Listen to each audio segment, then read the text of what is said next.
Hi, this is Riley, and this is Torrevieja news for Monday, the 6th of July, 2026.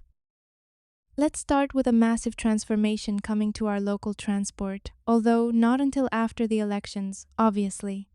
Torrevieja Town Council has unveiled a phased roadmap running until 2027 to completely modernize the city municipal bus network.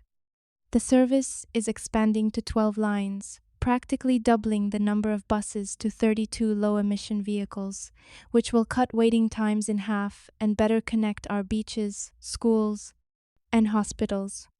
It all kicks off this July, with user offices opening today and the new transport network officially launching on the 27th of July, using a transitional fleet, or more old buses as we might describe them. Staying local and looking at health, some great news for patient care in our region. The Ministry of Health is adding 14 permanent nursing assistant positions to the structural staff at the Vega Baja University Hospital in Orihuela. These new professionals will be deployed to the busiest units to help support patient care and handle growing healthcare demands. It comes ahead of the hospital expansion works finishing later this year, which will increase the healthcare area by 40%. Staying with our neighboring towns, Benijófar Council has launched a unique housing scheme to help young people build their own homes. They are offering 30 public land plots on Calle Formentera for residents aged between 18 and 45 who have been on the municipal roll for at least 18 years. It is a 75-year concession where you do not have to buy the land or pay a fee for its use, though you do have to cover the construction costs for the semi-detached houses. Returning closer to home, Orihuela Council has invested €157,200 to add 5 new vehicles to its public maintenance fleet.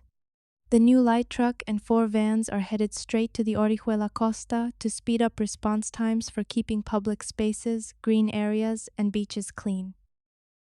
Meanwhile, over in Elche, a major road project is launching at the end of September to ease traffic congestion at the halve roundabout.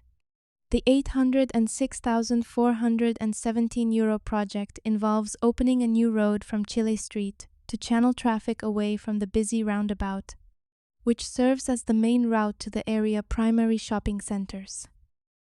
Moving into some of the more serious news from the weekend, emergency teams had a busy Sunday evening after a forest fire broke out in a pine forest area close to residential properties in Villamartin. The flames originated near the junction of Calle Antillas and Wagner, near the golf course, reaching several meters in height.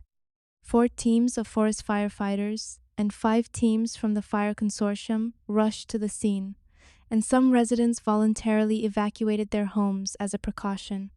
Thankfully, the blaze was brought under control and practically extinguished by 10:30 last night.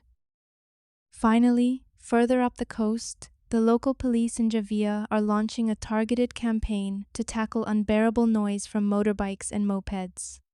Over the coming weeks, officers will carry out intensive checks on altered exhausts and unauthorized modifications to protect the peace and quiet for residents and visitors alike. That is your roundup for this evening. We will be back with another bulletin tomorrow to keep you updated on everything happening across our community. If you want to find out more about these stories and others, visit thisistorrevieja.com and remember to follow and subscribe wherever you get your podcasts. I'm Riley Villa. See you next time.